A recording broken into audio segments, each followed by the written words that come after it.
है, एक दूर के राज्य में एक राजा और उसके 3 बेटियां रहती थी। वो तीनों अच्छे और सुंदर लड़कियां होने के नाते, लेकिन एक दिन उन्होंने यह परीक्षा करने की फैसला किया कि वे तीनों उनसे कितना प्यार करते थे। राजा ने अपने बेटियों को उसके चारों ओर इकट्ठा किया और उन सब से एक ही सवाल पूछा।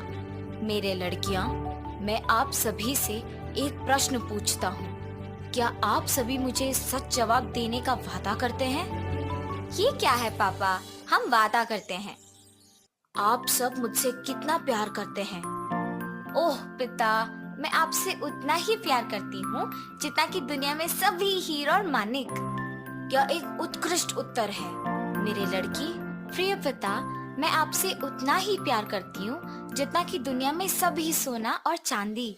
अद्भुत बेटा।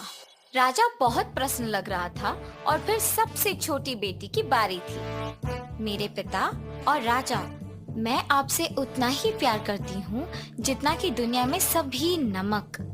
राजा उसके उत्तर से बहुत आश्चर्यचकित हुआ और थोड़ा भौंका।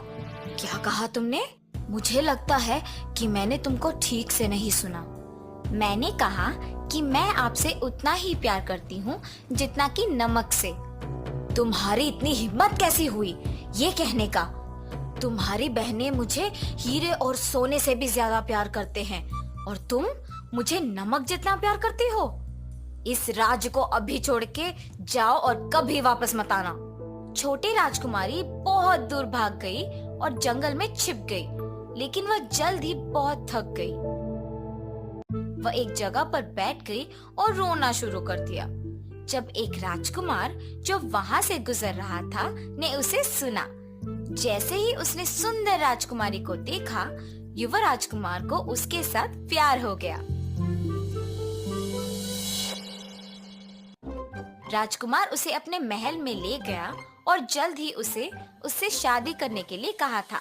युवा राजकुमारी ने उससे कहा कि वह केवल उससे शादी करेगी यदि उसके पिता राजा शादी में आए।